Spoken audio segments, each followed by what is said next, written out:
Dispute resolution mechanism. Roots in law. The Arbitration Act 1940, then the Arbitration and Conciliation Act 1996. The 1996 law is based on UN Commission on International Trade Law UNICITRAL model of the International Commercial Arbitration Council. The Legal Services Authority Act 1987 and Section 89 of CPC as amended 2002. Then in Constitution, the basis ADR is also found in such fundamental rights as Article 14 and Article 21, which deal with equality before law and right to life and personal liberty respectively. ADR's motive is to provide socio-economic and political justice and maintain integrity in the society enshrined in the preamble. ADR can also strive to achieve equal justice and free legal aid provided under Article 39A relating to directive principles of state policy. The Indian Constitution provides for settlement of international disputes by arbitration in Article 51D as directive principles of state policy. In the case of Husainara Khatun versus Home Secretary, State of Bihar, Supreme Court has held that the right to speedy trial is a fundamental right implicit in the guarantee to life and personal liberty enshrined in Article 21 of Indian Constitution. Few important provisions related to ADR. Section 89 of the CPC 1908 provides that opportunity to the people if it appears to court there exists elements of settlement outside the court. Then court formulate the terms of possible settlement and refer the same for arbitration first, then conciliation, then mediation or Lok Adalat. The acts which deal with alternative dispute resolution are Arbitration and Conciliation Act 1996, the Legal Services Authority Act 1987 and the Malimat Committee. The Malimat Committee undertook a comprehensive review of the working of the court system, particularly all aspects of arrears and loss delay, and made various useful recommendations for reducing litigation and making justice readily accessible to the people at the minimum cost, time and money. It underlined the need for alternative dispute resolution mechanisms such as mediation, conciliation, arbitration, Lok Adalats as a viable alternative to the conventional court litigation. Some important international conventions on arbitration. The Geneva Protocol on Arbitration Clauses 1923, the Geneva Convention on the Execution of the Foreign Award 1927, the New York Convention of 1958 on the Recognition and Enforcement of Foreign Arbitral Awards. Special of species of ADR in other acts. Section 12, Section 18 of Industrial Dispute Act provides provisions for the parties to settle disputes through negotiation, mediation and conciliation. Section 5 of the Family Court Act 1984 provides provisions for association of social welfare organizations to hold family courts. In addition to all provisions referred to above, Indian Contract Act 1872 most importantly gives a mention about arbitration agreement as an exception to Section 28 that renders an agreement void if it restrains a legal proceeding. Section 89 was introduced in Civil Procedure Code, which formulates 4 methods of settlement outside the court, namely arbitration, conciliation, mediation and Lok Adalat. In case of Advocate Bar Association versus Union of India Supreme Court, Section 89(1) of CVPC provides for settlement of disputes outside court. Kinds of ADR are arbitration, mediation, conciliation, negotiation, mini trial, consumer forums and Lok Adalat and banking ombudsman. Arbitration. Definition. It is a method of resolution of disputes outside the court wherein the parties refer the dispute to one or more persons appointed as arbitrators who reviews the case and imposes a decision that is legally binding on both parties.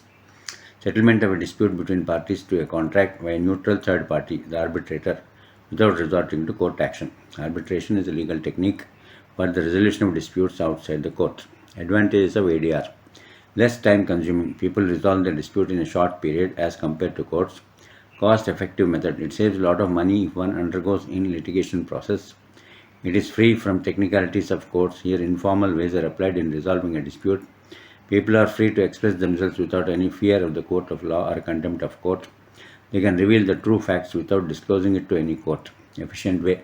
There are always chances of restoring relationship back of the parties as the parties discuss their issues together on the same platform. It prevents further conflict and maintains good relation between the parties. It preserves the best interest of the parties. What is the procedure to be followed once arbitration clause is invoked? Initially, applicant initiates an arbitration by filing a statement of claim that specifies the relevant facts and remedies. The application must include the certified copy of arbitration agreement, Statement of claim is a written document filed in a court or tribunal for judicial determination, and a copy also sent to the defendant in which the claimant describes the facts in support of his case and the relief he seeks from the defendant. The respondent replied to the arbitration by filing an answer against the arbitration claim of the claimant that specifies the relevant facts and available defenses to the statement of claim. Arbitrator selection process is the process in which the parties receive lists of potential arbitrators and select the panel to hear their case. Then there is exchange of documents and information in preparation for the hearing called discovery. The parties meet in person to conduct the hearing in which the parties present the arguments and evidences in support of their respective cases. After witnesses examined and evidences are presented, then there is a conclusion. Arbitrator gives an award which is binding on the parties. Can an arbitrator be challenged? Grounds for challenging the arbitrator's award. Arbitrator 1A. Circumstances exist that give rise to justifiable doubt as to his independence and impartiality. Arbitrator himself, his appointment is being challenged based on independence and impartiality, lack of independence and impartiality. Then he does not possess the qualifications agreed to by the parties. Disadvantages of arbitration. No power to arbitrator to issue summons, examine witnesses, taking evidence. He doesn't have the civil court powers to enforce attendance and giving of documents or giving of evidence on oath. Chances of bias of arbitrator are high as the arbitrator is appointed by the parties themselves. One of the parties which is in a dictating position or a dominant position may force the arbitrator of his choice. Enforcement arbitration award can only be done by court again. You have to go back to court to get it enforced. Then mediation. What is mediation? A non-binding procedure in which an impartial third party, known as a mediator, tries to facilitate the resolution process, but he cannot impose the resolution, and the parties are free to decide according to their convenience and terms. Mediation is a non-binding, he is an impartial third party who will facilitate the resolution process, but he cannot give an award. How mediation works. A third neutral party aims to assist two or more disputants in reaching an agreement. It is an easy, uncomplicated party-centered negotiation process where the third party acts as a mediator to resolve dispute amicably by using appropriate communication and negotiation techniques. This process is totally controlled by the parties. Mediator's work is just to facilitate the parties to reach settlement of their dispute. Mediator does not impose his views and make no decision about what a fair settlement should be. Mediation in various stages. Opening statement, joint session, separate session and closing. Mediation stages. Opening statement, then joint session and the separate session as required, then closing. Mediation procedure. Initially, opening statement, he furnishes all the information about his appointment and declares he does not have any connection with either of the parties and has no interest in the dispute. In the joint session, he gathers all the information, understands the facts and issues about the dispute by inviting both the parties to present their case and put forward their perspective without any interruption. In this session, mediator tries to encourage and promote communication and manage interruption and outbursts by the parties. Next is separate session, where he tries to understand the dispute at a deeper level on individual case by case of the claimant and the case of the defendant. At a deeper level, gathering specific information by taking both the parties in confidence separately. Mediator asks frequent questions on facts and discusses strengths and weaknesses to the parties of their respective cases. He also explains them the strengths and weaknesses of their respective case. After hearing both the sides, mediator starts formulating issues for resolution and creating options for settlement. In the case of failure to reach any agreement through negotiation in mediation, mediator uses different reality check techniques like what is the outcome of BAFNA and WAFNA. Best alternative to negotiated settlement, BAFNA. Then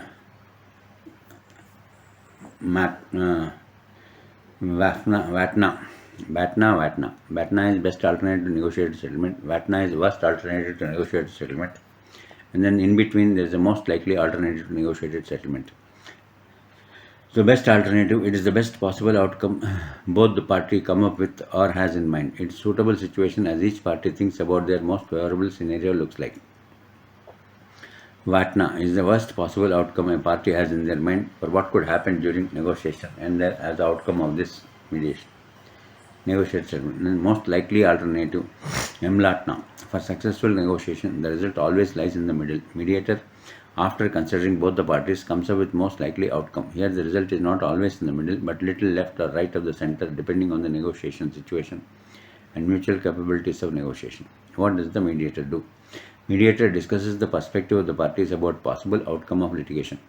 It is also helpful for the mediator to work with parties and their advocates to come to a proper understanding of the best, worst, and most probable outcome to the dispute through litigation, as it would help the parties to acknowledge the reality and prepare realistic, logical, and workable proposals. Advantages of mediation. Mediation is relatively inexpensive. Mediation is relatively swift. Mediation is relatively simple. Mediation allows the parties to revise and adjust the scope of their conflict. Mediation allows for flexible solutions and settlements. Settlements reached in mediation are more agreeable to both parties than a court judgment. Disadvantages. Mediation does not always result in a settlement agreement. Mediation lacks the procedural and constitutional protections guaranteed by the federal and state courts. Legal precedent cannot be set in mediation. Mediation has no formal discovery process. Conciliation. What is conciliation? Conciliation is a form of arbitration, but it is less formal in nature. It is a process of facilitating an amicable resolution between the parties, whereby the parties to the dispute use conciliator, who meets with the parties separately to settle the dispute. Conciliation is a non-binding procedure in which conciliator assists the parties to dispute to arrive at a mutually satisfactory and agreed settlement of the dispute.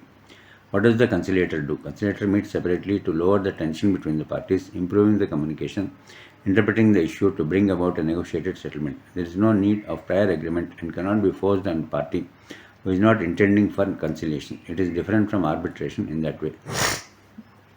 Conciliation process. The party initiating conciliation shall send to the other party a written invitation to conciliate under this part, briefly identifying the subject of the dispute. Conciliation proceedings shall commence when the other party accepts in writing the invitation to conciliate. If the other rejects the invitation, there will be no conciliation proceedings. Two important questions. Can the parties form a conciliation agreement? Whether parties can initiate conciliation proceedings while the arbitration is going on. Kinds of conciliation. Facilitative. He does not give any opinion but merely assists the parties to clarify their communication, interests, and priorities. Evaluative. He gives evaluative conciliation. He gives his opinion on the merits of the issue so that the parties approach for settlement. Then court annexed conciliation. Here the judges, lawyers, and litigants become participants therein, thereby giving them a feeling that negotiated settlement is achieved by all three of them. Voluntary conciliation. Here the parties are free to make use of the conciliation under their own free will. Compulsory conciliation. If the voluntary conciliation is very unlikely and parties do not agree even to meet each other for direct negotiation, then the procedure is made compulsory. It is mostly seen in labor cases. Advantages of conciliation. Here, held in private, confidentiality is maintained. It is informal, simple procedures are followed. There is no time delay. The expenses are very low when compared to others. No lengthy proceedings, time and money savings. The conciliator is a technical person and his decision will be superior compared to civil court judge.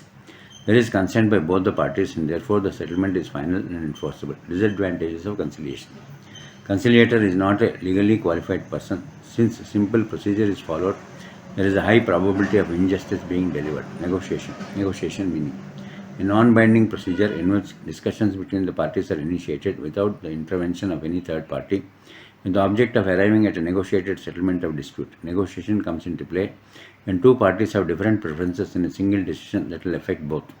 Negotiation provides a venue for parties to present ideas to each other as well as provide an often cheaper and faster alternative to resolve conflicts. Law relating to negotiation. Section 14 of Negotiable Instruments Act defines negotiation. Section 47 of the Negotiable Instruments Act, negotiation by delivery. Section 48 of Negotiable Instruments Act, negotiation by endorsement. That is very different type of negotiation. Intricacies. Negotiation requires active participation by both the parties. They must agree to participate. Without the cooperation of both the parties, there can be no negotiation. The decision to negotiate is based on the parties' needs and interests, not on law. Advantages. Negotiation offers the parties complete flexibility. The parties can establish their own timetable and are not bound by the artificial constraints established by someone else. The parties establish their own rules. Negotiating an agreement will guarantee that transaction costs will be dramatically reduced. Parties are not required to reach an agreement. The parties control the process and the outcome. Lok Adalat. Important point. Lok Adalat is called People's Court, presided over by a sitting or a retired judicial officer, social activist or member of the legal profession as the chairman, National Legal Service Authority (NALSA), NALSA, National Legal Service Authority, along with other legal service institutions, conduct Lok Adalat on regular interval for exercising such jurisdiction. Any case pending in regular court or any dispute which has not been brought before any court of law can be referred to Lok Adalat. There is no court fees and rigid procedures followed, which makes the process fast. If any matter pending in court referred to the Lok Adalat and is settled subsequently, the court fee originally paid in the court when the petition filed is also refunded back to the parties. Parties are in direct interaction with the judge, which is not possible in regular court. It depends on the parties. If both the parties agree on a case long pending in a regular court can be transferred to Lok Adalat. The persons deciding the cases have the role of statutory conciliators only. They can only persuade the parties to come to a conclusion. For settling the dispute outside the regular court in Lok Adalat, legal service authority, state or district, as the case may be, on receipt of an application from one of the parties at a pre-litigation stage, refer such matter to the Lok Adalat, for which notice would then be issued to the other party. Lok Adalats do not have any jurisdiction to deal with cases of non-compoundable offences.